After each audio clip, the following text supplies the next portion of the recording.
En el cumpleaños de mi hijo, delante de todos, mi nuera me empujó contra el pastel y se burló. «¡Come, pobre!». Sentí el azúcar pegajoso en la cara, el olor dulce mezclado con el zumbido en mis oídos. Pensé en mi diabetes. Pensé en caer. Pensé en mi hijo mirando sin moverse. Las risas estallaron como fuegos artificiales. Entonces alguien gritó desde el fondo del salón una voz firme que cortó el aire. «¡Ella es millonaria!». La música se detuvo. Las miradas cambiaron. Y la sonrisa de mi nuera se borró de golpe. Nunca imaginé que el cumpleaños de Julián, el día que celebraba sus 32 años, terminaría convertido en el recuerdo más amargo de mi vida. Llegué temprano como siempre. Había pasado la mañana peinándome con cuidado, eligiendo un vestido sencillo, azul marino, mangas largas y envolviendo el regalo con un papel discreto. No me gustan los excesos, nunca me gustaron. El regalo era humilde pero lleno de memoria, un marco de madera con una foto de Julián cuando tenía 5 años, el día que aprendió a andar en bicicleta. En la parte de atrás escribí con mi letra temblorosa: «Para que nunca olvides quién eres». El salón estaba decorado con globos dorados y una mesa larga cubierta por manteles blancos. Sonaba una playlist de boleros mezclados con rancheras suaves. Olía a café recién hecho y a pan dulce. Vi a los familiares, a los amigos del trabajo de Julián, a los vecinos. Vi a Lucía, mi nuera, moverse de un lado a otro con un vestido rojo brillante, repartiendo órdenes como si el mundo fuera un tablero que le pertenecía. Cuando me vio, alzó una ceja, esa ceja que siempre se levanta cuando algo no le gusta. «Llegaste», dijo sin sonreír. «Deja el regalo por allá». Obedecí. Siempre obedecí. No quería problemas. Julián apareció entonces con una copa en la mano, nervioso pero contento. Me abrazó rápido, como si el tiempo apremiara. «Mamá, gracias por venir», susurró. «Todo está intenso». Le apreté la mano. «Estoy aquí», quise decirle. «Siempre». El pastel llegó como una obra de arte, 3 pisos crema blanca, flores de azúcar, velas encendidas. La gente se acercó con los teléfonos levantados. Lucía tomó el micrófono. Su voz sonó clara, segura, encantadora para todos menos para mí. «Gracias por venir», dijo. «Este día es especial. Mi esposo merece lo mejor». Mi esposo. Aún me dolía escucharlo. No porque no lo mereciera, sino porque desde que se casaron, yo había pasado a ser un mueble viejo que estorba.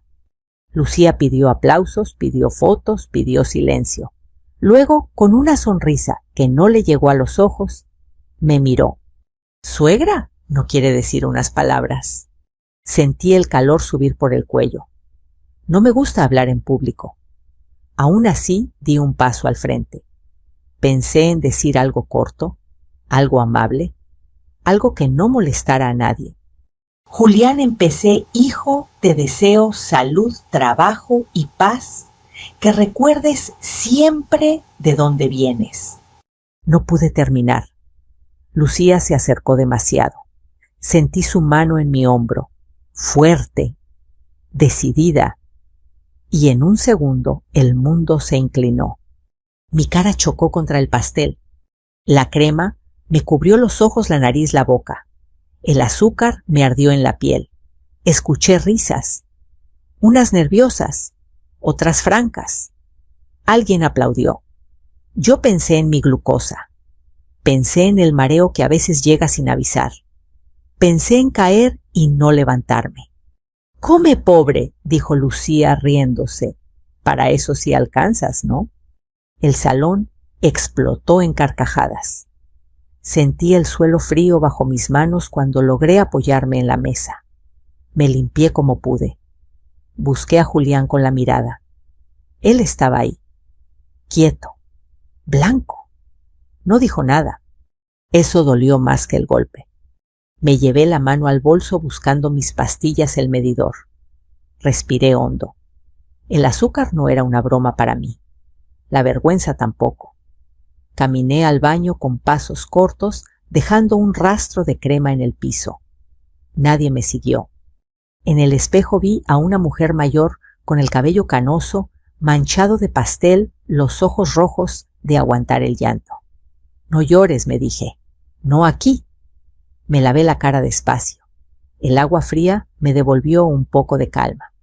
Recordé las veces que me tragué palabras por el bien de mi hijo. Recordé cuando cosía de noche para pagar sus estudios. Recordé promesas. Volví al salón porque no quería irme sin despedirme de Julián.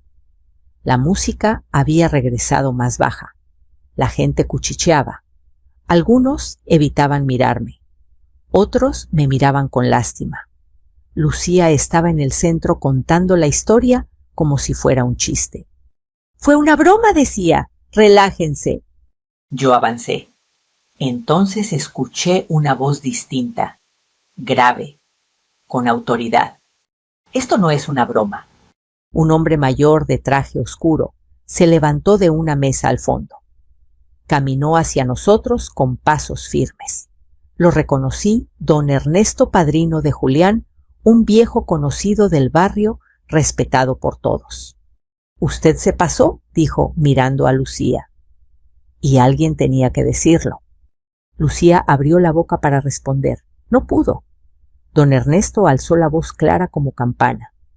«Y para que quede claro», añadió la mujer a la que acaba de humillar, «es millonaria». El silencio cayó como una sábana pesada. Sentí como las miradas se clavaban en mí. La música se apagó. Las risas murieron. Lucía palideció. Julián dio un paso adelante. Yo tragué saliva. No era así como debía salir a la luz, pero ya no había vuelta atrás. El murmullo regresó al salón como una ola contenida. No eran risas ahora, sino susurros rápidos, miradas que iban de mí a Lucía y de Lucía a don Ernesto. Yo seguía de pie, con las manos ligeramente temblorosas, sintiendo todavía el frío del agua del baño en la piel y el dulzor pegajoso del pastel en la memoria. Nadie se movía del todo. Era como si el tiempo se hubiera detenido justo después de esa frase imposible: «Ella es millonaria». Lucía fue la primera en reaccionar. Su rostro, antes rojo y seguro, parecía de papel. «¿Qué tonterías está diciendo?», soltó, forzando una risa. «Don Ernesto, no haga bromas pesadas. Esto es una fiesta». Don Ernesto no sonrió. «No bromeo», respondió, «y usted lo sabe». Busqué a Julián con la mirada. Necesitaba verlo. Necesitaba una señal. Él estaba a unos pasos con el ceño fruncido, la copa olvidada en la mano. Sus labios se abrían y se cerraban como si quisiera hablar, pero no salía nada. Ese silencio suyo, ese silencio me atravesó más hondo que cualquier insulto. «Háblame, hijo, di algo». Pero no dijo nada. Lucía dio media vuelta y empezó a recoger platos fingiendo normalidad. «Ya, ya», decía. «Todos sigan disfrutando. El pastel se arruinó, pero hay postres en la mesa de atrás». El pastel se arruinó. No yo, no la madre de su esposo. El pastel. Sentí una punzada en el pecho, no de azúcar, de tristeza vieja, de esa que se acumula con los años y de pronto pesa demasiado. Caminé hacia una silla y me senté despacio. Don Ernesto se acercó. «¿Está bien, comadre?», me preguntó en voz baja. Asentí. No confiaba en mi voz. Mientras el ruido retomaba su curso, mi mente se fue atrás, como suele pasar cuando el presente duele demasiado. Vi a Julián de niño, con las rodillas raspadas, llorando porque se había caído en la calle. «No pasa nada, mijo», le decía yo, limpiándole la sangre con la orilla de mi blusa. Vi sus cuadernos gastados, su uniforme planchado de madrugada, mis manos cansadas contando monedas para el camión. Yo nunca fui una mujer de grandes palabras. Fui de hechos, de estar, de aguantar. Volví al presente cuando Julián se sentó frente a mí. Sus ojos estaban vidriosos. Mamá, empezó. Esperé, contuve la respiración. Lucía no quiso decir eso, continuó. Ya sabes cómo es. Se le fue la mano. Ahí estuvo, la herida abierta. ¿Cómo es?, pregunté con suavidad. Así es como es. Bajó la mirada. No armemos un escándalo, murmuró. Hoy es mi cumpleaños. Sentí que algo se quebraba por dentro. No grité, no reclamé, solo asentí. Claro, dije, es tu día. Me levanté con cuidado. Mis piernas estaban débiles. Don Ernesto quiso ayudarme, pero negué con la cabeza. No quería más miradas. Caminé hacia una esquina del salón, lejos del centro, como tantas veces en los últimos años. Desde ahí los vi. A Julián intentando recomponer la fiesta. A Lucía sonriendo de nuevo, ahora más tensa. A los invitados observando, midiendo, evaluando. Y entendí algo que me dolió aceptar. Mi hijo no estaba listo para defenderme. No aún. Recordé la primera vez que noté el cambio. Fue después de la boda. Lucía empezó a opinar sobre todo, sobre mi ropa, sobre mis horarios, sobre cuánto tiempo pasaba en su casa. Es por tu bien, suegra, decía. Y yo callaba, porque no quería perder a mi hijo. Esa noche en el cumpleaños me di cuenta de que callar también tiene un precio. Mamá, dijo Julián de nuevo, acercándose. Mejor vámonos a casa y hablamos con calma, ¿sí? ¿A casa de quién?, pregunté sin pensar. Se quedó callado. Lucía apareció a su lado como si hubiera estado escuchando. A nuestra casa, dijo ella. Pero ahora no es momento. Luego vemos eso. Luego, siempre luego. Asentí otra vez. Me puse el abrigo. Antes de salir, escuché a alguien decir: pobre señora. Dicen que tiene dinero. ¿Quién sabe? Las palabras me siguieron hasta la puerta. Afuera, el aire de la noche me golpeó el rostro. Respiré hondo. Saqué el medidor del bolso. Mis manos temblaban, pero el número estaba dentro de lo esperado. Al menos eso. Don Ernesto salió detrás de mí. No debía pasar así, dijo. Pero a veces la verdad sale cuando más duele. No quería que Julián lo supiera. Así confesé. Ni que la gente... La gente habla, me interrumpió. Lo importante es lo que usted haga ahora. Lo miré. Vi en sus ojos algo que no había visto en el salón: respeto. Del verdadero. Gracias, le dije, por no quedarse callado. No podía, respondió. Yo vi demasiado. Nos despedimos. Caminé sola hacia la calle. Cada paso era pesado pero firme. Pensé en Julián, en su silencio, en lo que todavía no entendía. Esa noche, mientras la fiesta seguía sin mí, supe que el verdadero conflicto no había empezado con el pastel. Había empezado mucho antes, en cada ocasión en la que elegí callar para no incomodar. Y también supe algo más. El silencio de mi hijo no sería el final de esta historia. Apenas era el comienzo. Esa noche no dormí. El ruido del salón, las risas que no eran mías, la voz de Lucía, clavándose como aguja, todo volvía una y otra vez cuando cerraba los ojos. Me senté en la cama con la lámpara encendida y el bolso abierto a mis pies, revisando por tercera vez que mis pastillas estuvieran ahí, que el medidor funcionara, que el mundo siguiera teniendo algún orden. Afuera, el barrio estaba en silencio. Adentro, mi corazón no. Pensé en Julián, en su silencio, en esa forma suya de mirar al suelo cuando sabe que algo está mal, pero no se atreve a enfrentarlo. ¿En qué momento te acostumbraste a callar, hijo? Tal vez fue culpa mía. Tal vez le enseñé a aguantar demasiado. Me levanté y caminé hacia el ropero. Abrí el cajón de abajo, el que casi nunca uso. Debajo de manteles viejos y una caja de botones estaba el sobre Manila, amarillo por el tiempo. Lo saqué despacio, como si pudiera despertar recuerdos dormidos. Dentro estaban las copias escrituras estados, de cuenta un contrato notariado. Mi nombre completo y claro en cada página. No siempre fui la señora humilde. Hubo un tiempo en que no tenía nada, es cierto, pero también hubo decisiones, caminos, apuestas que salieron bien, y una promesa que me hice cuando Julián aún era niño, viviría sencillo para que él aprendiera a vivir derecho.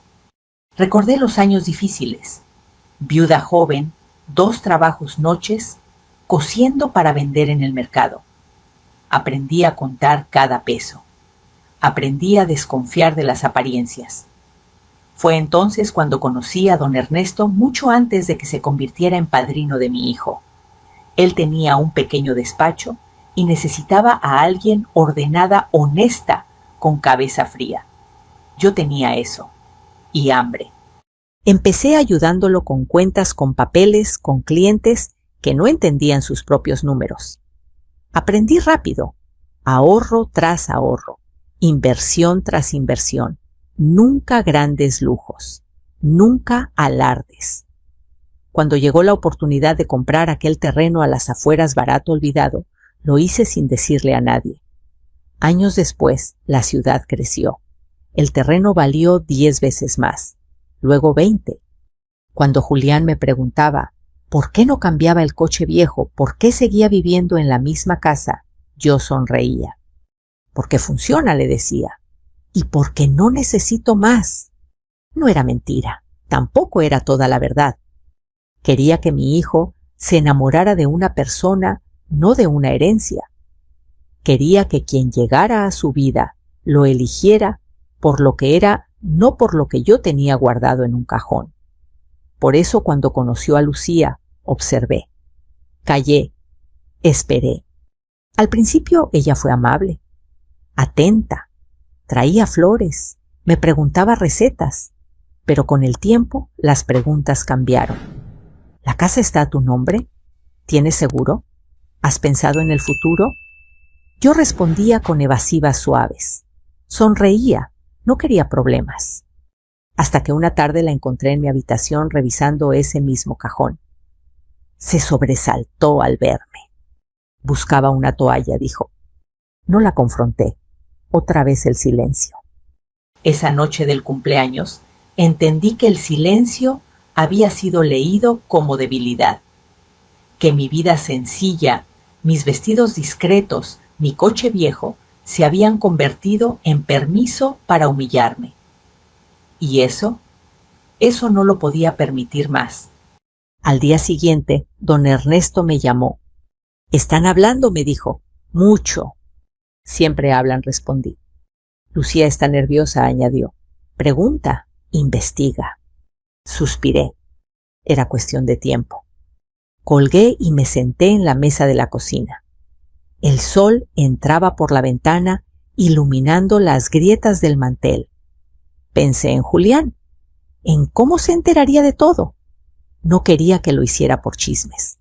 No quería que lo hiciera por la boca de Lucía. Esa misma tarde Julián llegó, no avisó. Traía el rostro cansado. Mamá dijo sin rodeos. ¿Es verdad lo que dijo don Ernesto? Lo miré. Vi al niño de la bicicleta, al hombre cansado, al hijo confundido. ¿Qué dijo? Pregunté. Que tú, que tienes dinero, que no eres como Lucía dice. Respiré hondo. Le señalé la silla frente a mí. Siéntate. Saqué el sobre Manila y lo puse sobre la mesa. No dije nada al principio. Dejé que lo abriera, que viera, que leyera. El silencio que siguió fue distinto al de la fiesta. Era denso pero honesto. ¿Por qué nunca me dijiste? Preguntó al fin con la voz baja. Porque quería que eligieras bien, respondí, y porque el dinero cambia a la gente cuando cree que no hay consecuencias. Le conté todo, sin adornos, sin orgullo. Le hablé de mis miedos, de mis decisiones, de mi promesa. Julián escuchó. No interrumpió. Lucía me dijo que te aprovechabas de nosotros, confesó. Que eras una carga. Sentí el golpe, pero ya estaba preparada. ¿Y tú qué pensabas?, pregunté. Bajó la cabeza. Que tal vez sí. Ahí estuvo la verdad, cruda, necesaria. Hijo, dije, no te culpo por dudar. Te culpo por callar cuando me humillaron. Sus ojos se llenaron de lágrimas. No supe qué hacer. Aprende, respondí, porque lo que viene no será fácil. Esa noche, cuando Julián se fue, supe que la historia estaba entrando en otro capítulo. La verdad ya no estaba escondida en un cajón. Estaba sobre la mesa. Y Lucía lo presentía, no se quedaría quieta. Los días que siguieron al cumpleaños se sintieron más largos que una semana entera de lluvia. El barrio volvió a su rutina, pero algo había cambiado en el aire. Yo lo sentía en la forma en que el teléfono sonaba y se callaba, en los mensajes que no llegaban, en las miradas curiosas cuando iba a la tienda. La verdad, una vez dicha, no vuelve a dormirse. Lucía fue la primera en moverse. No me llamó directamente, no. Ella nunca hace las cosas de frente. Empezó con indirectas, con comentarios inocentes que le dejaba caer a Julián, como quien deja migas en el camino. Tu mamá se ve cansada. Quizá ya no debería vivir sola. Con su edad y su enfermedad, lo mejor sería pensar en un lugar adecuado. Palabras suaves, intenciones duras. Julián venía a verme cada tarde más callado que antes. Se sentaba en la cocina, miraba el mantel, jugaba con la taza. Lucía dice que se preocupa por ti, me dijo una vez. Que quiere ayudarte. ¿Ayudarme a qué?, pregunté. No supo responder. Una tarde, mientras lavaba los platos, escuché voces en la sala. Julián había dejado su celular sobre la mesa. La pantalla se encendió. No soy de revisar lo ajeno, pero el nombre que apareció me heló la espalda a Lucía. El mensaje estaba ahí, abierto, como si quisiera ser leído. Ya hablé con el abogado de mi tía. Dice que si tu mamá firma, podemos arreglar lo de la casa rápido. No es para hacerla sentir mal, es por el bien de todos. Sentí un vacío en el estómago. La casa. No una casa, mi casa. Seguí leyendo con una calma que no sabía que tenía. Además, con su dinero, lo justo es que nos ayude ahora. No puede guardarlo mientras nosotros batallamos. Ahí estaba, el plan. No la humillación por descuido, no la broma pesada. Esto era cálculo. Esto era despojo con sonrisa. Dejé el celular donde estaba. No dije nada cuando Julián volvió a la cocina. Esa noche cenamos en silencio. Yo pensaba, medía. Recordaba cada vez que Lucía había preguntado por papeles, por firmas, por seguridad. Al día siguiente fui a ver a don Ernesto.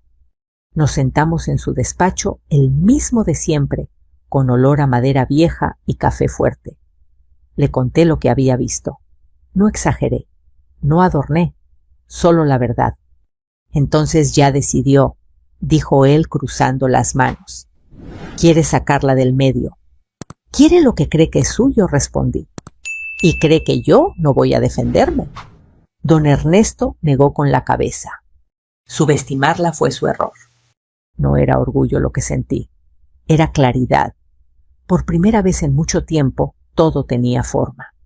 No quiero una guerra, le dije. Quiero justicia y quiero que Julián vea. Entonces habrá que esperar el momento correcto, respondió. Y ese momento se acerca. Mientras tanto, Lucía apretó el paso. Empezó a venir más seguido a mi casa, siempre con una sonrisa tensa, como esta suegra que sonaba ensayado. Un día trajo unos folletos. Mire, dijo dejándolos sobre la mesa. Residencias para adultos mayores, muy bonitas, con enfermeras, actividades, todo. No los necesito, respondí sin alzar la voz. Es solo por si acaso, insistió. Uno nunca sabe. Yo sí sé, dije, sé cuidarme. Me miró fijo, evaluándome como si fuera un mueble que estorba en una mudanza. A veces el orgullo no deja ver la realidad, comentó. A veces la ambición tampoco, respondí. Sus labios se tensaron. No dijo más, pero al irse sentí que algo se había roto definitivamente. Esa noche Julián llegó alterado. ¿Por qué tratas así a Lucía?, me reclamó. Ella solo quiere ayudarte. Lo miré largo rato antes de responder. Hijo, dije, ¿tú confías en mí? Claro. Entonces confía en que sé cuando alguien me quiere bien y cuando no. Estás siendo dura, insistió. Ella se siente atacada. Yo me sentí humillada, respondí. Y tú no dijiste nada. El silencio volvió. Pero esta vez Julián no bajó la cabeza. No supe cómo defenderte, admitió. Pero tampoco quiero perder a mi esposa. No te pido que la pierdas, le dije. Te pido que no me pierdas a mí. Sus ojos se humedecieron. Se levantó sin decir más. Al día siguiente, Lucía hizo su movimiento más grande. Organizó una comida familiar. Invitó a parientes lejanos, a vecinos, a gente de la iglesia. Quería testigos, quería escenario. Me llamó ella misma. Suegra, dijo con dulzura falsa. Quiero limar asperezas. Por Julián. Viene. Supe que no era una invitación. Era una trampa. Ahí estaré, respondí. Colgué y respiré hondo. Llamé a don Ernesto. Es hoy, le dije. Entonces hoy se dice todo, respondió él. Me preparé con calma. Elegí un vestido sencillo como siempre. Guardé el sobre manila en el bolso bien acomodado. Miré la casa, mis paredes, mis fotos. No me van a borrar, pensé. La comida empezó cordial. Demasiado cordial. Lucía hablaba de unión de familia, de respeto. Yo escuchaba. Julián estaba rígido, nervioso. Los invitados sonreían sin saber. En un momento, Lucía se levantó con una copa en la mano. Quiero proponer algo, dijo. Por el bien de todos, especialmente de mi suegra. Sentí las miradas caer sobre mí. Creo que ya no es sano que viva sola, continuó. Su salud, su edad, y además, hay temas de bienes que debemos ordenar. Ahí estaba, en público, sin vergüenza. Lucía, dije poniéndome de pie, si vamos a hablar de bienes, hablemos con la verdad. Ella sonrió segura de sí. Eso mismo quiero. Desde el fondo, una voz conocida se aclaró la garganta. Entonces permítanme ayudar, dijo don Ernesto avanzando. Porque la verdad no se negocia. Lucía se giró. Sus ojos se abrieron apenas. Yo apreté el bolso. El momento había llegado. El silencio cayó sobre la sala como un mantel pesado. Lucía se quedó inmóvil, con la copa suspendida a medio aire. Julián parpadeó varias veces, como si necesitara confirmar que lo que veía era real. Don Ernesto avanzó despacio, sin prisa, con esa seguridad tranquila que solo tienen quienes saben que la verdad camina de su lado. Buenas tardes, dijo. Gracias por invitarme. Creo que llegué justo a tiempo. Lucía forzó una sonrisa. Don Ernesto, no sabíamos que vendría. No me invitaron, respondió él. Pero cuando se habla de bienes de firmas y de ordenar la vida de alguien, conviene que haya testigos que sepan de qué hablan. Yo sentí el latido en las sienes. No miedo, expectativa. El aire olía a café recalentado y a nervios. Con todo respeto, intervino Lucía. Este es un asunto familiar. Exactamente, replicó don Ernesto, y por eso no debe resolverse con medias verdades. Sacó un folder oscuro de su portafolio y lo colocó sobre la mesa. El sonido seco del cartón contra la madera resonó más fuerte de lo que esperaba. Varias cabezas se inclinaron para mirar. Julián dio un paso hacia adelante. ¿Qué es eso?, preguntó. Documentos, respondió don Ernesto. Escrituras, contratos, estados de cuenta. Todo legal, todo claro. Lucía tragó saliva. No veo por qué eso tendría que ver con... empezó a decir. Tiene todo que ver, la interrumpió don Ernesto, porque se ha dicho aquí delante de todos que esta mujer, me señaló con respeto, no puede vivir sola, que es una carga, que debe ordenar sus bienes. Lo que no se ha dicho es quién es ella en realidad. Yo me levanté. Sentí las miradas clavarse en mi espalda. Recordé el pastel, las risas, el come pobre. Recordé mi promesa. No quise que esto fuera así, dije. Pero ya que estamos, hablemos claro. Lucía me miró con una mezcla de desafío y temor. Suegra, nadie la está atacando, dijo. Solo queremos ayudar. Ayudar no es empujar a alguien contra un pastel, respondí. Ayudar no es llamarla pobre delante de todos. Un murmullo recorrió la sala. Don Ernesto alzó la voz firme, inconfundible. Para que no haya más confusión, dijo, voy a decirlo como debe decirse. Respiró hondo, miró a los presentes, luego a Lucía. Ella es millonaria. La frase no fue un grito, pero atravesó la sala como un rayo. Alguien dejó caer una cuchara. Otra persona soltó un ¿cómo? Las miradas cambiaron de forma inmediata, como si alguien hubiera encendido una luz distinta. ¿Qué susurró Lucía? Lo que oyó, continuó don Ernesto. La señora es dueña de propiedades, tiene inversiones, ahorros suficientes para vivir con dignidad el resto de su vida y ayudar a quien decida ayudar, no a quien la humille. El color abandonó el rostro de mi nuera. Sus labios se abrieron sin sonido. Julián me miró atónito. «Mamá», balbuceó. «¿Es cierto?». Asentí. «Nunca te mentí», dije. «Solo no te dije todo». Lucía reaccionó al fin. Dejó la copa sobre la mesa con manos temblorosas. Esto debe ser un error», dijo. «Ella vive en una casa vieja, maneja un coche viejo, se viste...». «Sencilla», completó don Ernesto. «Porque quiso, no porque no pudiera más».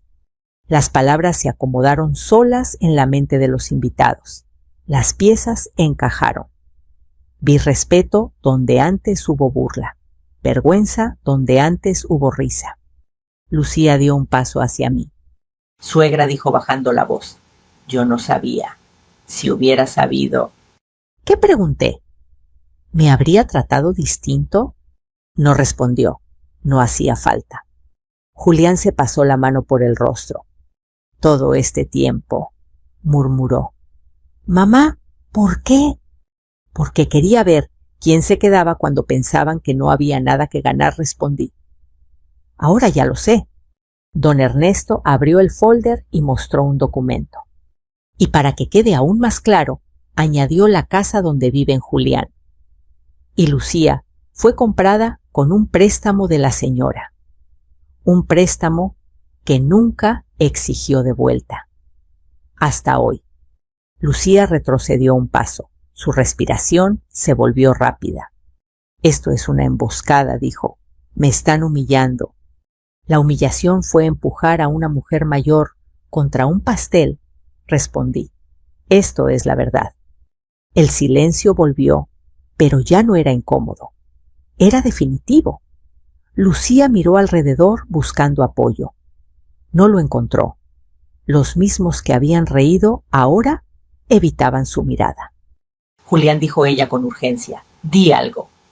Mi hijo me miró, luego a su esposa. Vi el conflicto en su rostro, la lucha interna. Por primera vez no bajó la mirada. Mamá dijo, perdóname. Fue suficiente para que mis ojos se llenaran de lágrimas. Lucía entendió entonces que había perdido el control del relato. Su plan construido sobre la idea de mi debilidad se había derrumbado en un instante. Don Ernesto cerró el folder. Aquí nadie quiere venganza, dijo. Solo respeto. Y eso, señora, no se compra. Yo asentí, miré a los presentes. No soy mejor por tener dinero, dije. Soy la misma. Pero ya no voy a permitir que me traten como menos. Lucía se quedó quieta, pálida, con la mirada fija en el suelo. El grito que lo cambió todo no había sido suyo, y el precio de su desprecio acababa de empezar a cobrarse. Lucía intentó recomponerse con la rapidez de quien ha vivido siempre de las apariencias. Se enderezó el vestido, se acomodó el cabello detrás de la oreja y soltó una risita corta como si todo fuera un malentendido que podía arreglarse con 2 frases bonitas. Bueno, dijo mirando alrededor. Ya salió la verdad. Perfecto. Entonces, suegra, hablemos como familia, con calma. Su voz tenía un tono nuevo. Ya no era la voz que me empujó al pastel, era la voz dulzona de quien huele oportunidad. Yo la miré sin prisa. Sentía una calma extraña, como cuando por fin entiendes que no estás obligada a suplicar cariño. Siempre quise hablar como familia, respondí, pero familia se demuestra, Lucía, no se declara. Ella tragó saliva, luego miró a Julián con ojos de ayúdame. Amor, dijo, dile a tu mamá que yo me equivoqué, fue una broma de mal gusto. ¿Ya? Pasó. Julián no se movió. Su garganta subió y bajó como si le costara respirar. Me miró a mí, después a ella y volvió a mirarme. Por primera vez no parecía un niño regañado. Parecía un hombre que empieza a entender el daño. No fue una broma, murmuró Julián casi para sí. Fue crueldad. Lucía se tensó. ¿Crueldad? Por favor, alzó un poco la voz. Ahora yo soy la villana. Tu mamá nunca me quiso, Julián. Siempre me miró como si fueras capaz de esto, respondí sin levantar la voz. Una señora del grupo se persignó. Alguien carraspeó. La sala olía a tensión y café frío, como cuando las visitas se quedan, pero ya nadie sabe qué hacer con las manos. Don Ernesto dio un paso adelante tranquilo, como si pusiera orden en una tormenta. Aquí no se trata de etiquetar a nadie, dijo. Se trata de hechos. Y los hechos son claros. Sacó una hoja y la colocó frente a Julián. Julián, tú eres buen muchacho, continuó. Pero hoy te toca ser hombre. Tu mamá no está aquí para pedirte nada. Está aquí para poner límites. Lucía se apresuró a intervenir. ¿Límites? ¿Qué límites? Dijo. Yo solo propuse que se cuidara, con su salud. Señaló mi bolso, como si mi diabetes fuera el argumento definitivo. Mi salud no te da derecho a decidir por mí, respondí, y menos a mover papeles a mis espaldas. Lucía parpadeó. ¿Papeles? ¿Qué papeles? Yo no he... No mientas, la interrumpió don Ernesto, sin gritar, pero con una firmeza que calla a cualquiera. Ya se consultó con un abogado, ya se habló de firmas, ya se planificó una residencia. Eso no es preocupación, señora, eso es control. Un murmullo recorrió la sala. Vi a 2 invitados mirarse incómodos, como si de pronto se arrepintieran de estar ahí. Lucía cambió de estrategia. Se acercó a mí lentamente, como quien se acerca a una vela, sin querer quemarse. Suegra, dijo bajando el tono, yo le pido perdón, de corazón. Usted sabe que yo me altero, pero la respeto mucho. Me dolió más su actuación que su insulto, porque el insulto fue su verdad. Esto era un disfraz. Si me respetaras, le dije, no me habrías empujado y no habrías usado mi pobreza como chiste. Lucía abrió la boca para responder, pero Julián habló primero. ¿Por qué dijiste pobre?, preguntó él, mirándola directo. ¿Por qué eso fue lo primero que se te vino? Lucía se puso roja. Porque así se viste, escupió, y al darse cuenta de lo que dijo, intentó corregirse. O sea, porque ella siempre aparenta, no sé, porque nunca nos dijo nada. Yo no tenía obligación de decirles nada, respondí. Y tú, Julián, tampoco tenías obligación de quedarte callado cuando me humillaron. Julián apretó los labios. Sus ojos se humedecieron.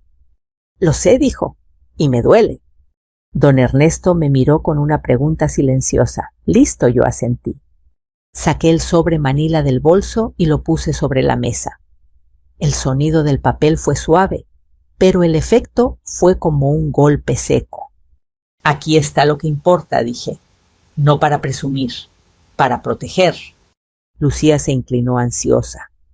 ¿Qué es eso?, preguntó, y se le escapó un brillo en los ojos. Las condiciones, respondí.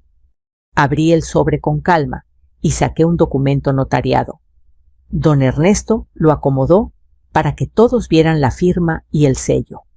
Yo ayudé a Julián con esa casa, dije, porque quise, porque era mi hijo, pero nunca firmé para que se me tratara como basura, y nunca firmé para que mi dinero fuera un premio para quien no tiene corazón. Lucía tragó saliva, ahora sí sin máscara. ¿Qué condiciones?, repitió más rápido. Primero dije, nadie me vuelve a tocar, ni empujar, ni jalar, ni humillar. En mi presencia, en mi casa, en ningún lado. Lucía abrió la boca, como si quisiera decir, eso ya pasó, pero se calló. Segundo, continué, cualquier decisión sobre mi vida, mi salud, mi casa, se habla conmigo. No con abogados a escondidas. No con planes en secreto. Miré a Julián. Y tercero, dije con la voz más baja, si alguien cree que mi dinero es su derecho, entonces no tendrá nada de mí. Nada.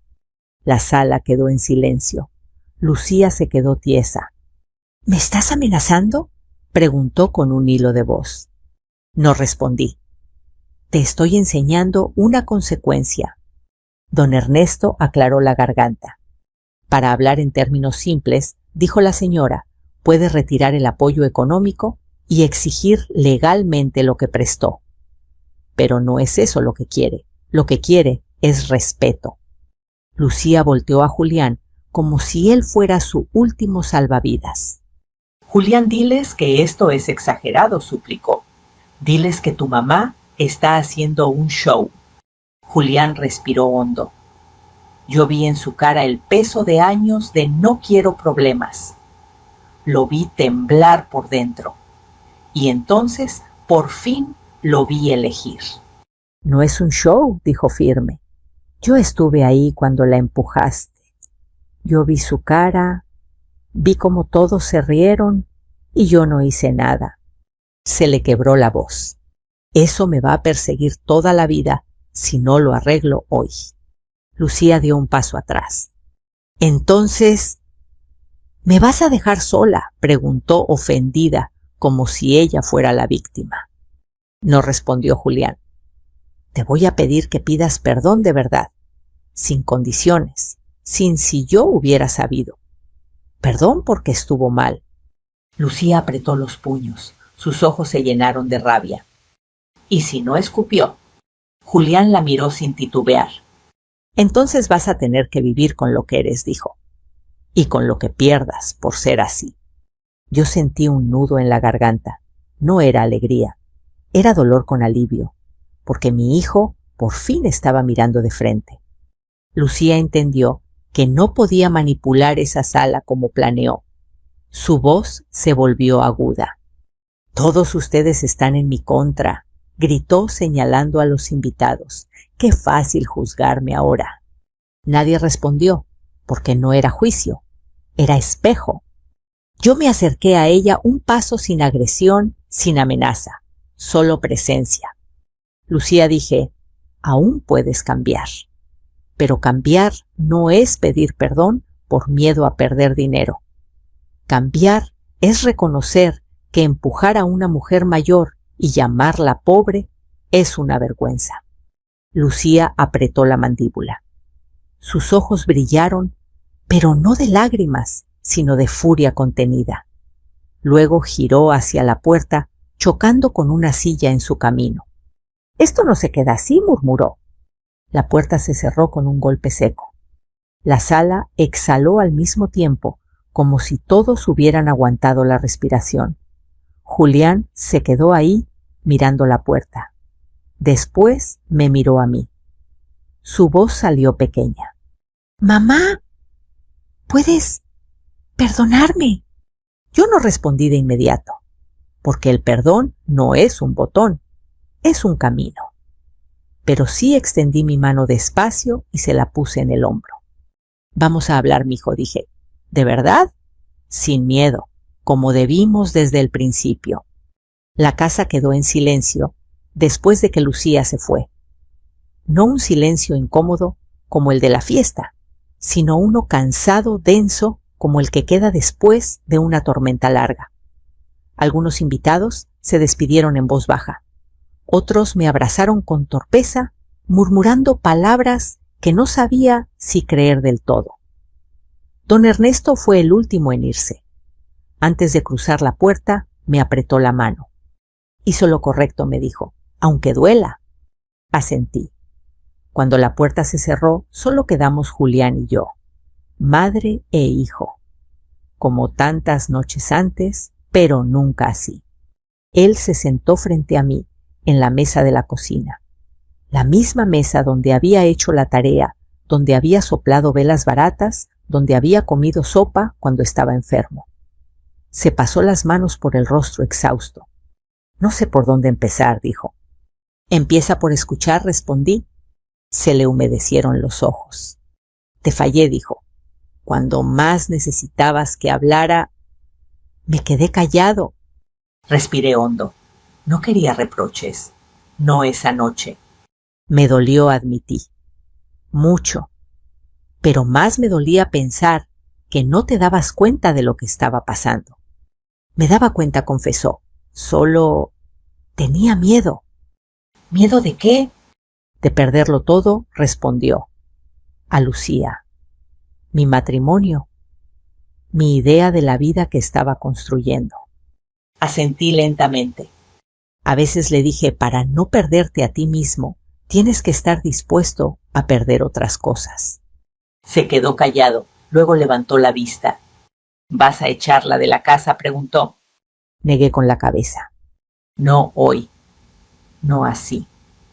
Yo no quiero destruirte la vida, Julián. Quiero que la vivas con los ojos abiertos. ¿Y tú?, preguntó. ¿Qué vas a hacer ahora? Miré alrededor, mi casa, mis fotos, mi vida. Voy a seguir viviendo, como siempre, respondí. Sencilla, pero con límites claros. Ya no voy a aceptar humillaciones por la paz. La paz que se compra con silencio no es paz. Julián asintió lentamente. Quiero aprender eso, dijo. Quiero ser mejor. Extendí la mano sobre la mesa. Él la tomó. Sentí su mano grande, aún la del niño que necesitaba guía. Nunca es tarde, le dije. Pero tienes que decidir qué tipo de hombre quieres ser cuando nadie te aplaude. Se levantó y me abrazó. Lloró. Yo también. No fue un abrazo perfecto ni limpio. Fue torpe, largo, necesario. Más tarde le preparé café de olla. El olor a canela llenó la cocina. Nos sentamos sin prisa.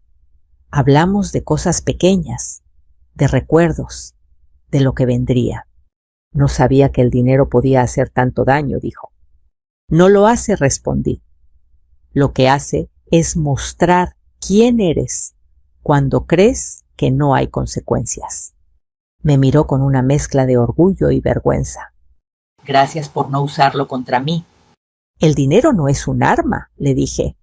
Es una herramienta, y yo solo quiero usarla para construir, no para aplastar. El reloj marcó la medianoche. Julián se levantó para irse. Antes de salir, se detuvo en la puerta. Mamá, dijo, pase lo que pase con Lucía. Quiero que sepas que no vuelvo a quedarme callado. Sonreí cansada pero sincera. Eso es todo lo que siempre quise escuchar. Cerré la puerta y me apoyé un momento en ella. No sabía qué traería el mañana. No sabía si Lucía cambiaría, si el matrimonio resistiría, si habría más dolor. Pero sabía algo importante: ya no estaba dispuesta a desaparecer para que otros se sintieran cómodos. Esa noche dormí mejor que en semanas. Si esta historia te hizo sentir algo, coraje, tristeza, alivio o esperanza, me encantaría leerte. Cuéntame en los comentarios desde dónde nos estás escuchando y qué parte de esta historia te tocó más el corazón. Aquí compartimos muchas historias profundas que hablan de familia, respeto y segundas oportunidades.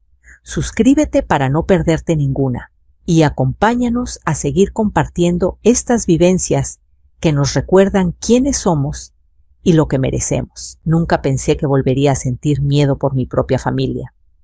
No ese miedo seco que te paraliza el cuerpo y te nubla la mente. El miedo que sentí aquella mañana tenía nombre, rostro y voz. Cancele su cita y venga a limpiar la casa. Es lo mínimo que puede hacer, me dijo mi nuera, mirándome fijo sin bajar la voz. La mesa quedó en silencio. Mi hijo no dijo nada. Yo sentí como algo dentro de mí se rompía lento, definitivo. Me levanté, tomé mi bolsa y salí sin mirar atrás. Aún no sabía que ese no iba a costarme casi todo y que también iba a salvarme la vida. Me llamo Elena, aunque durante años dejé que me llamaran de muchas otras formas: mamá suegra, la que siempre ayuda, la que resuelve. Tengo 68 años y hasta hace poco creía que el amor familiar consistía en aguantar en silencio. Creía que ceder era una virtud, que decir que no era egoísmo. Nadie me enseñó que también podía ser supervivencia. Ese domingo de marzo llegué temprano al departamento de mi hijo Miguel como siempre. Había pasado la mañana cocinando con el radio encendido y el olor del chocolate llenando la cocina. Preparé el pastel que él pedía desde niño, el de chocolate con cajeta, el mismo que se llevaba escondido a la escuela, envuelto en servilletas. Tardé casi 2 horas. Me dolía la espalda, pero pensé, vale la pena. Cuando llegué, Lorena, mi nuera, abrió la puerta con una sonrisa tensa de esas que no alcanzan los ojos. «Llegaste temprano», dijo como si fuera una observación incómoda, no un agradecimiento. El departamento estaba impecable, demasiado. Muebles nuevos, cojines caros, una mesa enorme que yo sabía que no habían pagado solos. Pensé en el dinero que les había prestado meses atrás y sentí un nudo en el estómago, pero lo ignoré. Traje el pastel de Miguel, dije, levantando un poco la caja. Respondió ella. Ya encargué uno, pero bueno, ni un gracias. Puse mi pastel en la cocina con cuidado sobre la charola de vidrio que fue de mi madre. Apenas 15 minutos después vi la caja elegante de una pastelería famosa sobre la encimera. Dorado decorado perfecto. Está bonito, murmuré, tratando de no incomodar. Lorena tomó mi pastel, lo levantó como si pesara poco y frente a todos lo tiró a la basura. El golpe del vidrio contra la bolsa negra sonó más fuerte de lo que debería. No necesitamos 2. Y este es profesional, dijo. Sentí el calor subir a mi cara. La madre de Lorena desvió la mirada. Su hermana fingió revisar el celular. Miguel no estaba en la cocina, o no quiso estar. Me senté en la punta de la mesa, el lugar que siempre me tocaba. Nunca al lado de mi hijo, nunca cerca del centro. Desde ahí, ayudaba a servir, limpiaba a los niños, recogía platos. Era útil, invisible. La comida avanzó entre risas forzadas y conversaciones que no me incluían. Lorena dirigía todo, quién hablaba cuándo, sobre qué. Tenía ese talento de hacerte sentir pequeña sin levantar la voz. Fue Miguel quien mencionó sin pensar mi cita médica. Mi mamá tiene consulta el lunes, dijo. con el especialista. ¿Especialista de qué?, preguntó Lorena levantando la vista despacio. Oncólogo, respondí yo antes de que él pudiera suavizarlo. El silencio cayó como una losa. Había esperado esa cita por meses. Un bulto que encontré por accidente, una preocupación que guardé sola, porque sabía cómo funcionaban las cosas. Mi miedo siempre llegaba después de las necesidades de los demás. Lorena apoyó los cubiertos y me miró con atención calculada. «Qué pena», dijo. «Justo el lunes viene la gente de la remodelación. Tengo que vaciar la sala y hacer limpieza profunda antes». Esperó. Todos esperaron. «Pero vaya a su cita», añadió sonriendo.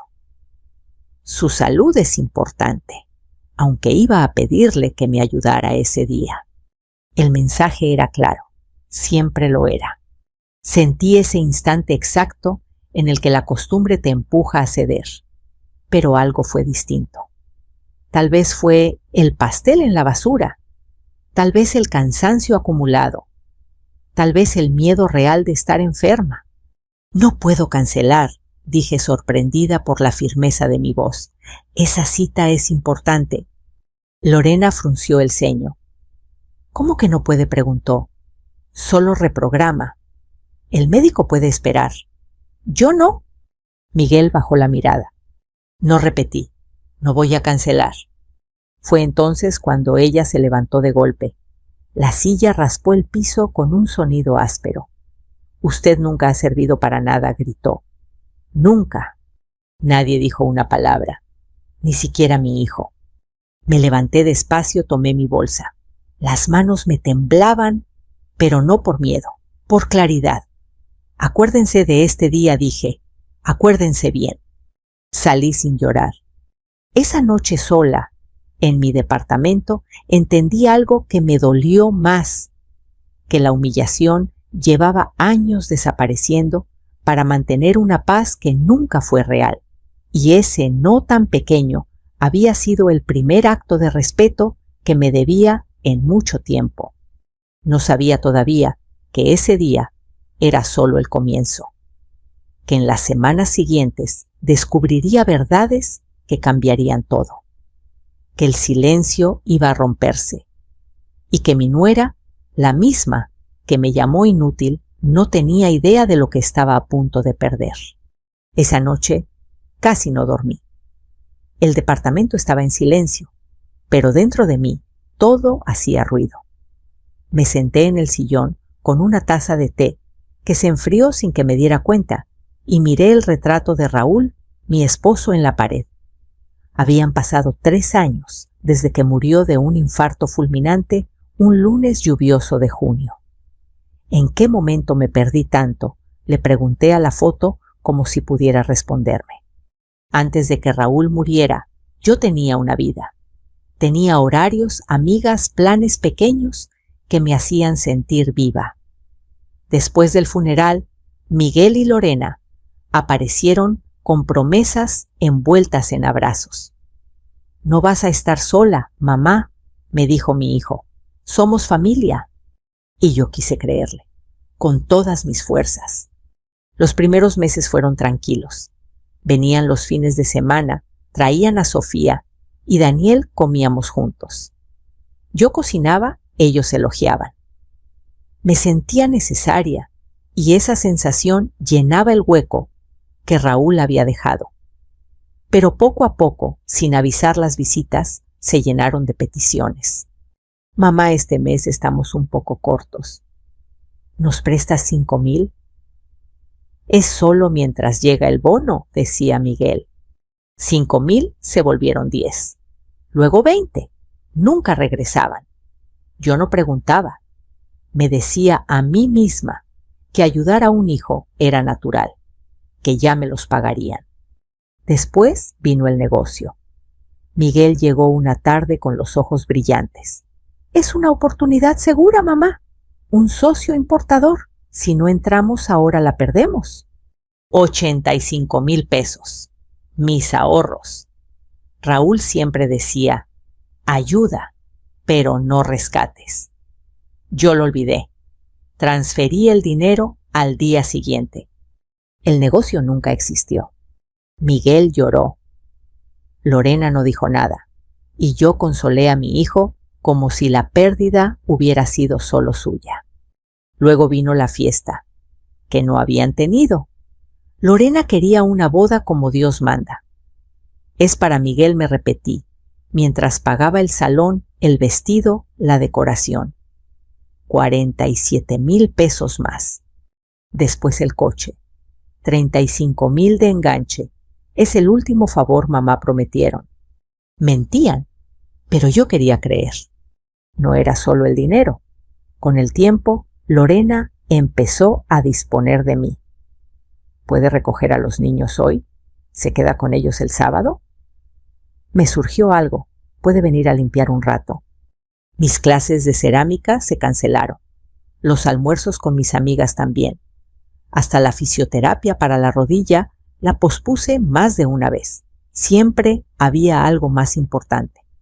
Una tarde escuché a Lorena hablando por teléfono, sin saber que yo estaba cerca. Déjalos con la suegra, decía. Ella no tiene nada mejor que hacer. Esas palabras me atravesaron como una astilla, pero no dije nada. Me convencí de que exageraba, de que estaba sensible. El día que toqué fondo fue cuando hablé con Miguel de mi tristeza. Le confesé que me sentía vacía, que el psiquiatra me había recetado algo para dormir. Me abrazó. Me prometió que todo pasaría. 2 semanas después, Lorena usó eso contra mí. No empiece con que está cansada, dijo. Miguel me contó que toma pastillas. Le haría bien salir más, cuidando a los niños. Miguel se quedó callado.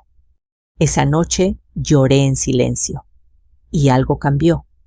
Tomé un cuaderno viejo, de pasta dura regalo de mi madre, y empecé a escribir. No para vengarme, para no volver a dudar de mí. Anoté fechas, cantidades, palabras exactas. Cada humillación, cada favor que me costaba un pedazo de vida. Por eso cuando salí de aquella comida humillada, no me sentí solo herida. Me sentí despierta. A la mañana siguiente fui a mi cita médica. Llegué temprano como siempre. El consultorio olía a desinfectante y café recalentado. Elena llamó a la enfermera. El doctor fue directo. Es benigno, dijo, pero su presión está muy alta. ¿Está pasando por estrés? Reí sin humor. No se imagina, doctor. Salí con alivio. Y con rabia. Casi cancelo esa cita para limpiar la casa de mi nuera. De ahí fui directo al despacho de la licenciada Marta Ríos, una vieja amiga de la universidad. Lorena nunca la quiso. Decía que era demasiado independiente. Cuéntame todo, me dijo, sirviéndome café. Y le conté, sin suavizar nada. Marta escuchó en silencio tomando notas. Elena dijo al final, esto es abuso, financiero y emocional. No lloré. Por primera vez sentí alivio al escuchar un nombre para lo que vivía. Necesito que documentemos todo, le pedí. Cada peso, cada fecha. Asintió. Y algo más añadió. Tienes que protegerte legalmente. Esa misma semana fui al banco. Quité mi nombre como aval del crédito de la casa de Miguel. Firmé papeles con manos firmes. El gerente me miró sorprendido. ¿Está segura?, preguntó. Más que nunca. Los mensajes de Miguel comenzaron a llegar en avalancha. No respondí. Por primera vez no estaba disponible. El viernes apareció en mi puerta. Tenía ojeras profundas.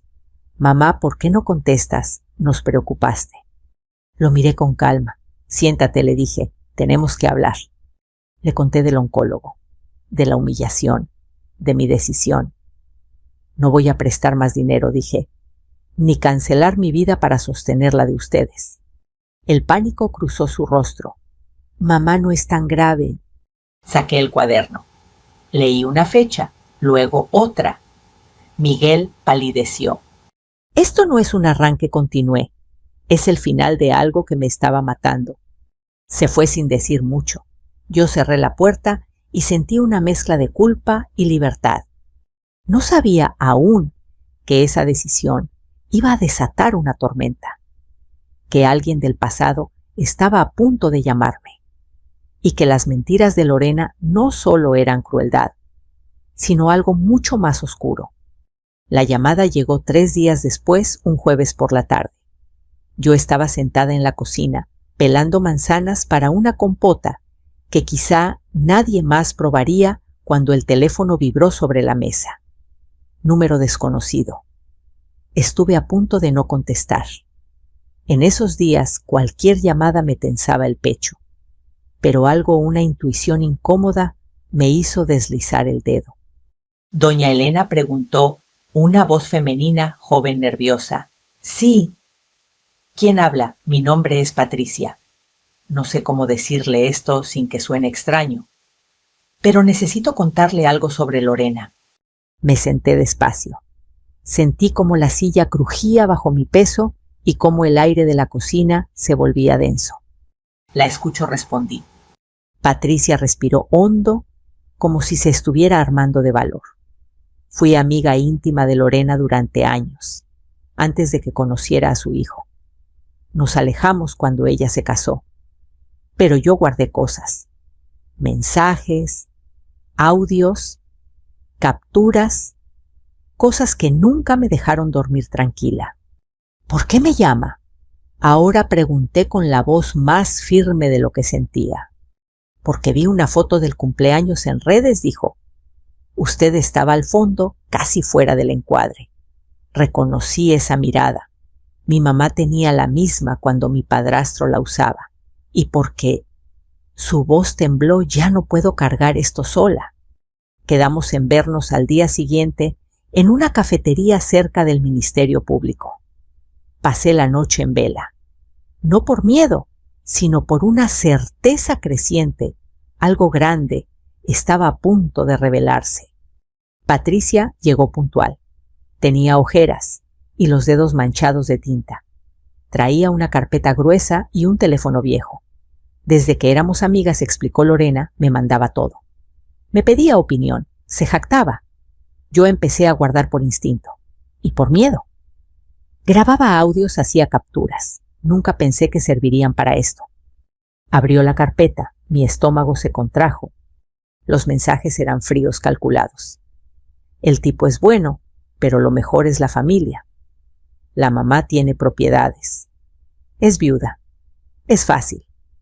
Con un par de hijos queda amarrado. Las viudas cargan culpa. Solo hay que empujar donde duele. Sentí náuseas. Esto es real, susurré. Todo, dijo Patricia. Con fechas, con números. Había audios también. La voz de Lorena, clara, burlona. La suegra paga. Siempre paga. Cree que ayudar es amar. Me levanté para ir al baño. Necesitaba aire. El espejo me devolvió un rostro pálido, pero extraño, no estaba rota. Estaba despierta. Llamé a la licenciada Marta Ríos en cuanto salí. Necesita ver esto, le dije. Hoy. Esa misma tarde, en su despacho, Marta revisó cada documento con paciencia quirúrgica. Esto no es solo crueldad, concluyó. Es fraude emocional. ¿Y hay más? Me mostró extractos bancarios que había conseguido. Lorena tiene deudas fuertes, tarjetas préstamos y apuestas en línea. Parte del dinero que usted prestó nunca fue a ningún negocio. Sentí un frío recorrerme la espalda. ¿Miguel sabe? No respondió. Y debemos decírselo con cuidado. Al día siguiente, Miguel llegó a mi departamento con el rostro desencajado. Cerré la puerta y le mostré los papeles. Los leyó en silencio. Luego otro. Luego otro. Sus manos empezaron a temblar. Esto es mentira, dijo al principio. Escucha los audios, le pedí. Cuando oyó la voz de Lorena hablando de mí como de un cajero automático, se sentó. Se cubrió la cara. No puede ser. Hay más, añadió Marta. Deudas con prestamistas, no solo bancos. Miguel levantó la vista pálido. Agiotistas, sí, respondió ella, y eso es peligroso. Decidió confrontarla esa misma noche. Le pedí que grabara la conversación. No por venganza, por protección. Horas después me llamó con la voz rota. «Mamá», confesó, «todo».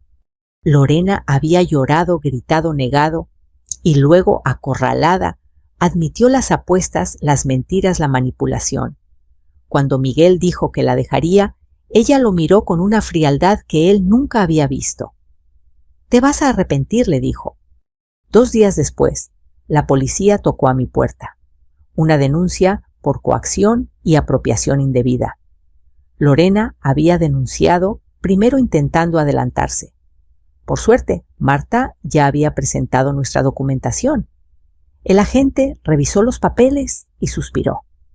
«Esto va para investigación», dijo. «La denunciante tendrá que explicar muchas cosas». Creí que ahí terminaría. Me equivoqué. El viernes por la mañana, Miguel llegó corriendo. «Mamá, no están los niños». Sofía y Daniel habían desaparecido. En la cocina, un mensaje: «No llames a nadie». Mi corazón se detuvo. El teléfono sonó. Era Lorena. «Si quieres volver a verlos», dijo con una calma que me heló la sangre, «trae el dinero. Mañana. Sola». Colgué sin responder. Marta ya estaba marcando al Ministerio Público. Se abrió una carpeta por secuestro. La policía recomendó paciencia y estrategia, pero yo solo pensaba en los niños, en el olor de su cabello, en sus manos pequeñas. Acepté ir, con un rastreador oculto en la mochila, con la policía siguiendo a distancia. El lugar era un almacén abandonado en la periferia. El portón chirrió al abrirse. Olía a aceite viejo y metal húmedo. Cada paso resonaba en el concreto. Escuché respiraciones agitadas. Un sollozo. Vi a Sofía y Daniel atados a una silla. A Lorena con una navaja brillante. «Deja el dinero», ordenó. Avancé. El corazón me golpeaba las costillas. El aire sabía a polvo. Cuando levantó la mano, no pensé. Me lancé. Sentí el frío de la hoja, el impacto, el grito de los niños.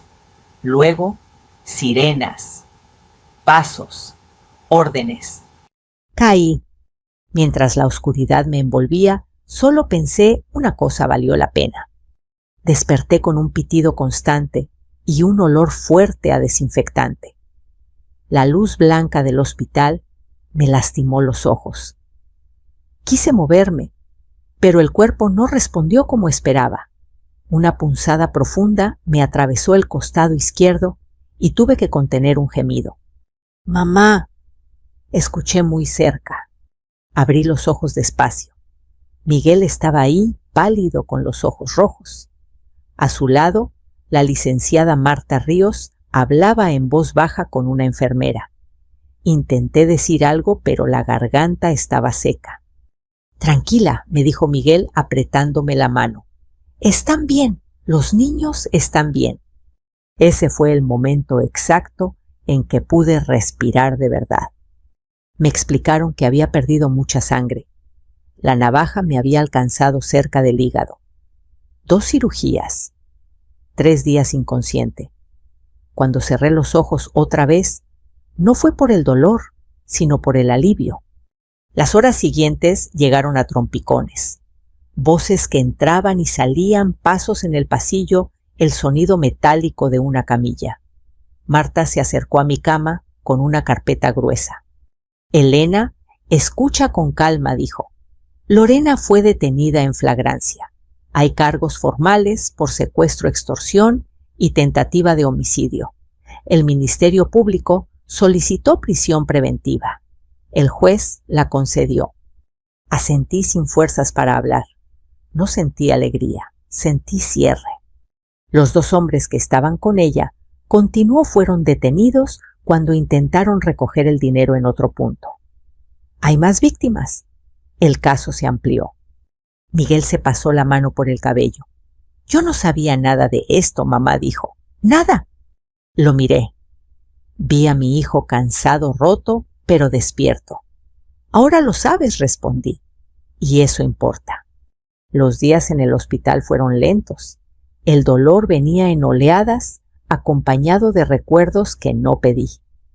La cocina de Lorena, mi pastel en la basura, el portón del almacén chirriando. Cada vez que cerraba los ojos, veía a Sofía y Daniel amarrados. La terapeuta del hospital me explicó que era normal, que el cuerpo tarda en entender que el peligro pasó. Una mañana, Marta volvió con más noticias. La denuncia falsa que presentó Lorena quedó sin efecto, me dijo. Se abrió una carpeta por denuncia maliciosa. Todo está documentado. ¿Y los niños?, pregunté. Protegidos, respondió. Custodia provisional para Miguel. Visitas supervisadas si es que llegan a autorizarse. Miguel apretó la mandíbula. No quiero que los vea, dijo. Eso lo decidirá el juez, respondió Marta. Paso a paso. Cuando por fin me dieron de alta el sol, me pareció demasiado brillante. El aire frío me hizo temblar. Miguel me ayudó a subir al coche con un cuidado que no veía desde que era niño. En casa todo estaba como lo había dejado, pero yo no era la misma. Caminé despacio por la sala, toqué el respaldo del sillón, la mesa. Me senté, respiré, estaba viva. Esa noche no pude dormir. Me levanté y abrí el cajón donde guardaba el cuaderno de pasta dura. Lo hojeé sin leer. Cerré. No quería volver ahí. No todavía. 2 días después, Miguel llegó con los niños. Sofía corrió hacia mí y se detuvo de golpe, como si tuviera miedo de lastimarme. Me agaché despacio y abrí los brazos. Ven, le dije, estoy aquí. Daniel se acercó sin decir nada y apoyó la cabeza en mi hombro. Sentí su respiración temblorosa. Los abracé a los dos y dejé que lloraran. Yo también lloré. No de miedo, de regreso. Abuela, susurró Sofía. Pensé que no ibas a despertar. Aquí estoy, le respondí, y voy a quedarme. Las semanas siguientes fueron de trámites y silencios largos. Declaraciones ante el Ministerio Público, ratificaciones, firmas. Marta me explicaba cada paso con paciencia. Esto no se resuelve en días, repetía. Se construye. Miguel vendió el coche, renunció a su trabajo y aceptó uno más sencillo, con menos horas. Necesito estar con ellos, me dijo, y aprender a hacerme cargo. Asentí. No di consejos. Ya no era tiempo de rescatar. Era tiempo de acompañar. Empecé terapia. La psicóloga me habló de límites de culpa, aprendida de cómo el deber ser puede convertirse en una jaula. Algunas sesiones salía agotada, otras ligera, todas necesarias. Un jueves por la tarde, Marta me llamó. Elena, hay algo más, dijo. Muchas mujeres se han comunicado después de enterarse del caso. Historias parecidas. Necesitan orientación. Colgué y me quedé mirando la ventana. Pensé en el cuaderno, en las fechas, en los pesos que dolían menos que las palabras. Pensé en Sofía y Daniel durmiendo tranquilos esa noche. Hagamos algo, le dije a Marta al devolverle la llamada. Un espacio, pequeño, para hablar, para informar. Así nació la idea, sin grandes planes, sin discursos, un lugar con mesas, café caliente y sillas donde nadie interrumpiera.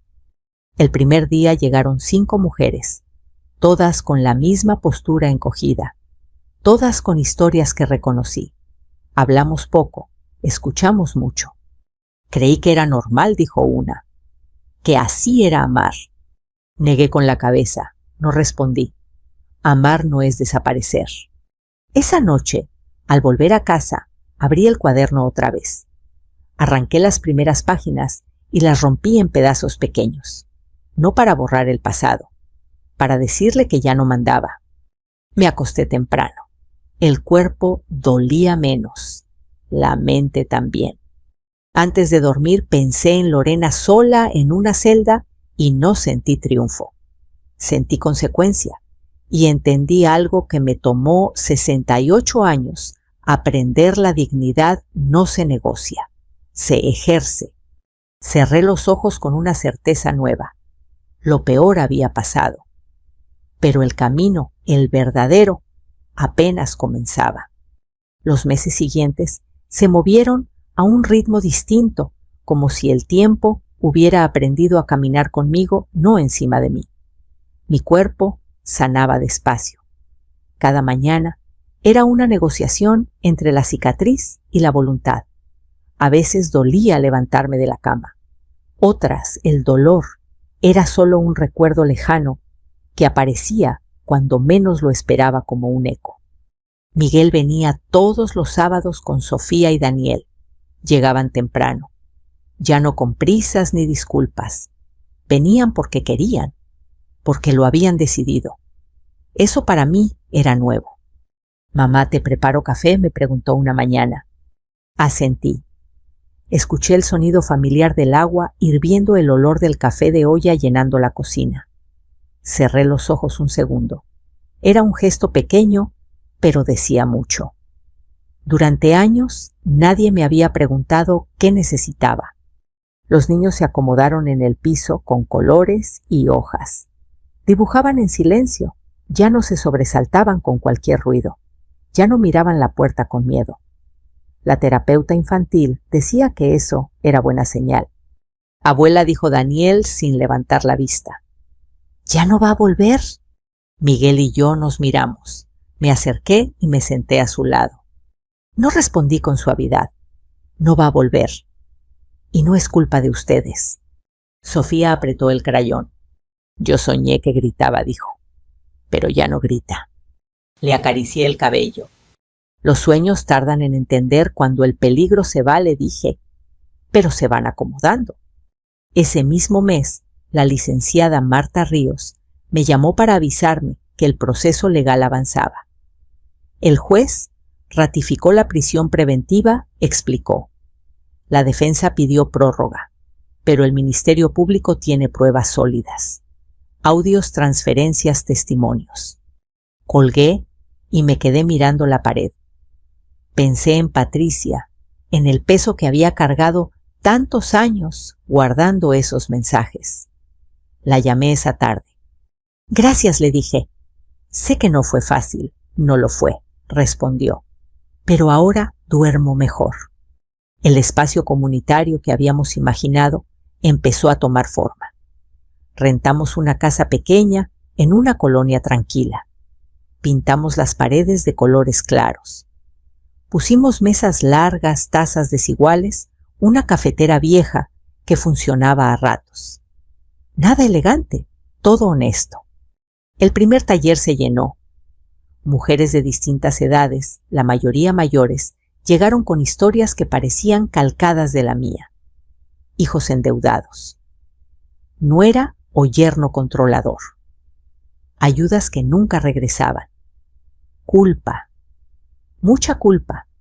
«Nos enseñaron a aguantar», dijo una señora de cabello blanco.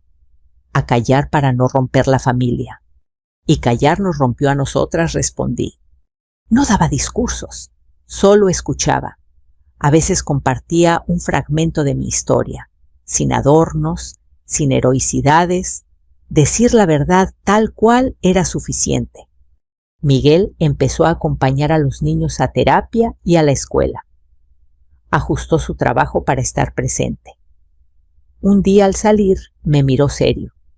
«Mamá», dijo, «vendí el departamento». Me quedé en silencio. Necesitaba cerrar ese capítulo, continuó. «Compré algo más pequeño, cerca de la escuela. Voy a tardar años en pagar deudas. Pero son mías». Lo abracé. No dije «te lo dije», no hacía falta. Una tarde de lluvia Encontré el viejo cuaderno de pasta dura sobre la mesa. Lo abrí al azar. Leí una fecha, una cantidad. Cerré de inmediato. Ya no lo necesitaba para probar nada. La verdad estaba fuera y dentro de mí. La psicóloga me preguntó en una sesión, ¿qué es lo que más le duele ahora? Pensé. No haberme defendido antes, respondí. Pero también sé que no podía hacerlo sin saber lo que ahora sé. Asintió. Eso también es compasión, dijo, hacia usted misma.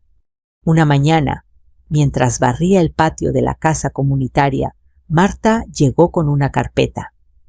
Hay algo que debes saber, me dijo. La defensa quiere desacreditarte, decir que actuaste por venganza. Solté la escoba.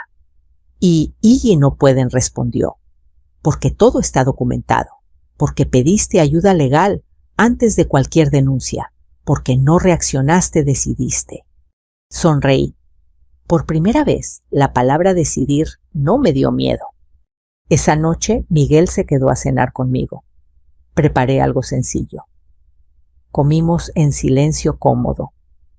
Luego habló. Mamá, dijo, sé que no te defendí cuando debía, no hay excusa. Lo miré.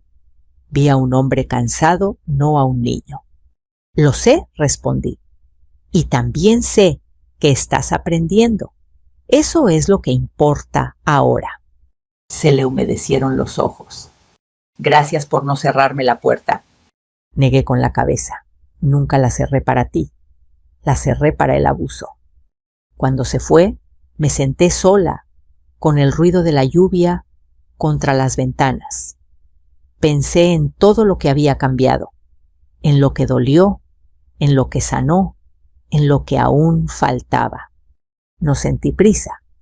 Por primera vez el futuro no me apuraba. Me acosté temprano. Antes de apagar la luz, me prometí algo en voz baja, no volver a desaparecer para que otros se sientan cómodos. Dormí con esa promesa. El día que volvió, el miedo no fue con gritos ni sirenas. Llegó en forma de sobre blanco deslizado por debajo de la puerta. Lo vi al regresar del mercado, con las manos aún frías por cargar las bolsas. Mi nombre estaba escrito con letra firme, demasiado firme. Me senté antes de abrirlo. Era una notificación judicial. La audiencia intermedia se había fijado. Fecha hora juzgado.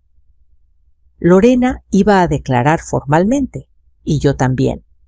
El corazón me golpeó el pecho, pero no como antes. Ya no era pánico, era memoria. El cuerpo recordaba, pero la mente estaba preparada. Llamé a la licenciada Marta Ríos de inmediato. Es normal que se mueva todo otra vez, me dijo. La última fase siempre remueve heridas, pero no estás sola. Miguel reaccionó peor que yo. No quiero que vuelvas a verla, dijo. No después de todo. Tengo que hacerlo, respondí. No para enfrentarla, para cerrar. Los días previos a la audiencia fueron extraños. El espacio comunitario seguía funcionando, pero yo hablaba menos. Escuchaba más. Varias mujeres me preguntaron si estaba bien. Asentía. No quería preocuparlas. La noche anterior casi no dormí. Me levanté antes del amanecer y preparé café de olla. El olor me ancló al presente. Me vestí con calma. Elegí una blusa clara. Nada que gritara fuerza, nada que pidiera compasión, solo yo. En el juzgado, el aire era pesado. Pasillos largos, bancas duras, murmullos contenidos. Vi a Lorena desde lejos, más delgada, el cabello recogido con descuido. No me miró. Cuando entramos a la sala, sentí el murmullo apagarse. El juez habló con tono neutro. La defensa intentó dibujarme como una mujer rencorosa, manipuladora, emocionalmente inestable. Marta respondió con documentos, fechas, audios. Hechos. ¿Reconoce su voz en estas grabaciones?, preguntó el juez a Lorena. Ella no respondió. El silencio fue más elocuente que cualquier confesión. Mi turno llegó después. Me levanté despacio. Las piernas me temblaron un segundo y luego se afirmaron. No estoy aquí por venganza, dije. Estoy aquí porque durante años confundí amor con obediencia. Y eso casi me cuesta la vida. Y la de mis nietos. No miré a Lorena. Miré al juez, miré al expediente, miré al frente. La audiencia terminó sin espectáculo, sin gritos. Con resoluciones claras, el proceso seguiría la prisión preventiva, se mantenía la custodia de los niños, continuaba con Miguel. Nada instantáneo, todo firme. Al salir el sol me cegó por un instante. Respiré hondo. ¿Cómo te sientes?, me preguntó Marta. Ligera respondí, como si hubiera dejado algo muy pesado en esa sala. Esa tarde, Miguel llevó a los niños al parque. Yo me quedé sola en casa. No fue tristeza, fue elección. Necesitaba ese silencio. Abrí el cajón donde guardaba el cuaderno por última vez. No lo leí. Lo llevé al balcón. Arranqué las páginas y las fui rompiendo una a una. El papel crujía bajo mis dedos. El viento se llevó los pedazos pequeños. No estaba borrando la historia. Estaba soltando el peso. Los días siguientes trajeron calma. Patricia pasó a visitarme una tarde. No sabía si venir, dijo. Pero quería verte bien. Lo estoy, respondí. Gracias por no callar cuando pudiste hacerlo. Sonrió aliviada. Miguel empezó a hablar de planes. Pequeños, reales. Quiero estudiar de noche, me dijo. Administración. Entender cómo no volver a caer. Asentí. Eso también es romper ciclos. Una mañana recibí una llamada del juzgado. La sentencia se dictaría en semanas. Colgué sin ansiedad. Ya no necesitaba el final para seguir adelante. En el espacio comunitario, una mujer nueva tomó la palabra. Nunca pensé que alguien me escucharía, dijo. Pero aquí puedo respirar. La miré y me vi a mí misma meses atrás. Eso es lo que merecemos, respondí. Espacio para respirar. Esa noche me senté frente a la ventana. Las luces de la ciudad parpadeaban como si nada hubiera pasado. Y tal vez así era. El mundo no se detuvo. Yo sí, para volver distinta. Pensé en todo lo que perdí y en todo lo que gané, en la mujer que fui, en la que soy ahora.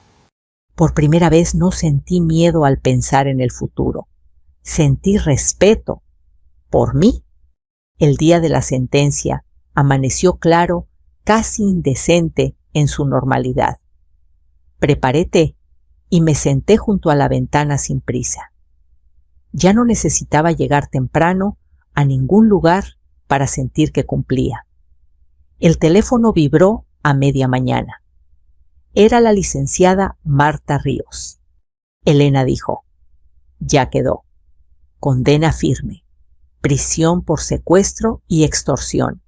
Orden de restricción permanente. Pérdida de la patria potestad. Reparación del daño en proceso. Colgué despacio. No sentí euforia, tampoco tristeza. Sentí algo más raro y más valioso: paz. Una paz sobria, sin fuegos artificiales, como cuando por fin dejas de apretar los dientes. Miguel llegó por la tarde con Sofía y Daniel. Traían helado como si fuera un día cualquiera, y lo era. Eso también era una victoria. Abuela, dijo Sofía, ¿hoy podemos ver una película? Claro, respondí. Tú eliges. Nos sentamos los cuatro en la sala. Daniel apoyó la cabeza en mi hombro. Miguel, en el sillón de enfrente, nos miraba como quien aprende a mirar de nuevo. No hubo discursos. No hicieron falta. Esa noche, cuando los niños ya dormían, Miguel se acercó a la cocina. Mamá, dijo, quiero decirte algo sin excusas. Yo permití que te lastimaran. No supe poner límites. Me equivoqué. Lo miré con calma. Lo sé, respondí. Y también veo lo que estás haciendo ahora. Asintió con los ojos húmedos. Gracias por no soltarme, aunque me soltaste cuando fue necesario. Sonreí. Eso también es amor. Los meses siguientes fueron sencillos y por eso mismo profundos. El espacio comunitario creció sin que lo empujáramos. Llegaban mujeres con historias parecidas, distintas, pero unidas por la misma pregunta: ¿por qué me costó tanto decir no? Nos sentábamos a escuchar, a nombrar, a respirar. Un viernes, una señora tomó mi mano. Pensé que ya era tarde para mí, dijo, pero escucharte me hizo intentar otra vez. Le apreté los dedos. Nunca es tarde para empezar de nuevo, respondí. Nunca. Volví a mis clases de cerámica. El barro frío entre las manos me recordó algo esencial aún podía crear.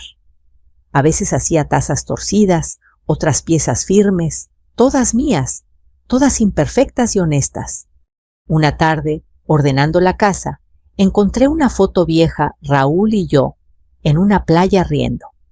Me senté a mirarla sin culpa, sin deuda, sin reproches. Estoy bien, le dije al aire. Aprendí.